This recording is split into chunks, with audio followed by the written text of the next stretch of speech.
ప్రపంచాన్ని వణికించిన ఉగ్రవాది, America most wanted terrorist Osama bin Laden అతడి హత్యతో ముగిసిందనుకున్న కథ ఇప్పుడు మళ్లీ పాకిస్తాన్ను కుదిపేస్తోంది. 2011 మే 2 రాత్రి అబోటాబాద్ పాకిస్తాన్ ఆర్మీ క్యాంప్ కంటి ముందే యుఎస్ నేవీ సీల్స్ రహస్య ఆపరేషన్లో ఒసామా బిన్ లాడెన్ హతమయ్యాడు. శవాన్ని తీసుకువెళ్లిపోయారు. కానీ అసలు కథ ఆ రాత్రి తర్వాత మొదలైంది. లాడెన్ను అమెరికా హతమార్చిన తర్వాత పాకిస్తాన్లో ఏం జరిగింది? ఆయన భార్యల పరిస్థితి ఏంటి? పాక్ ఆర్మీ పాలకులు అమెరికా ముందు ఎలా మోకరిల్లారు?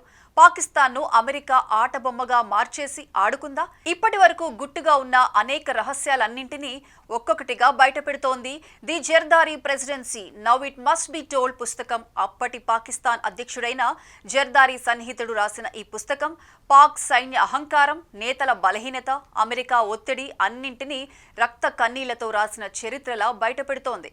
పాకిస్తాన్ దేశాన్ని సిగ్గుతో వణికించిన ఆ రాత్రి నిజాలు ఇప్పుడు ప్రపంచవ్యాప్తంగా సంచలనం రేపుతున్నాయి.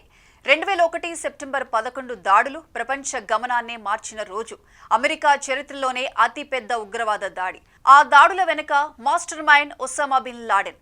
దాదాపు 10 ఏళ్ల వెతుకులాట తర్వాత 2011 మే 2న అమెరికా లక్ష్యాన్ని చేరుకుంది. నేవీ సీల్స్ దాదాపు 40 నిమిషాల పాటు సాగించిన operation Neptune spear bin Laden అంతమయ్యాడు. ఆ రహస్య కథకు అదే చివరి కాదు, అది ఆరంభమేనని ప్రపంచానికి నిదానంగా అర్థమైంది. అసలు ప్రశ్నలు ఇక్కడే మొదలయ్యాయి. పాకిస్తాన్ భూభాగంలో, అందులోనూ సైనిక కంటోన్మెంట్ మధ్యలో బిన్ లాడెన్ ఎలా దాక్కోగలిగాడు? పాక్ అధ్యక్షుడికే కాదు, ఆర్మీ చీఫ్ కు కూడా తెలియని ఆ విషయం అమెరికా ఎలా గుర్తించింది?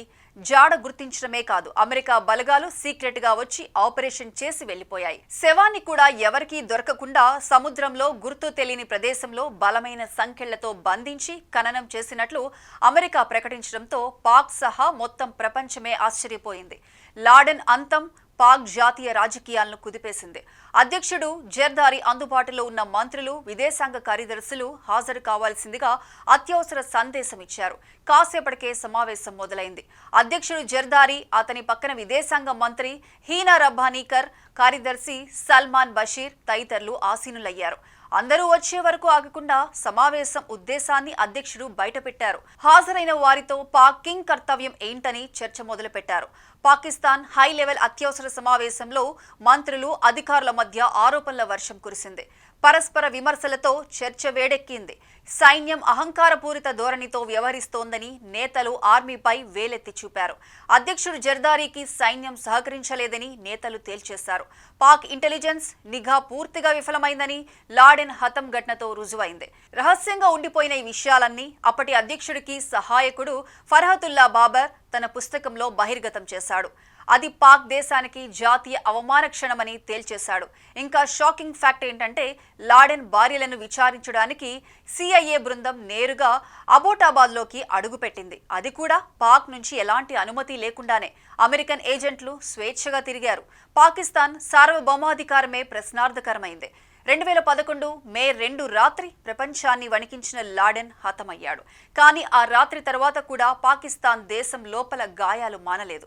జాతీయ అవమానం, సైనిక వైఫల్యం, నేతల బలహీనత అన్నీ ఒకేసారి బహిర్గతమయ్యాయి. The Zardari presidency now it must be told పుస్తకం ఈ ఘటన కేవలం చరిత్రలో ఒక పేజీగా కాకుండా పాకిస్తాన్ రాజకీయాల నిగ్గు తేల్చే నిలువుటద్దంగా మారింది. పాకిస్తాన్ దేశాన్ని సిగ్గుతో వణికించిన నిజాలను రక్తాక్షరాలతో రాసిన చరిత్రలా నిలిపింది. లాడెన్ శరీరం సముద్రంలో మునిగిపోయినా అతని నీడ మాత్రం పాకిస్తాన్ రాజకీయాల మీద ఇప్పటికీ తొలగలేదు.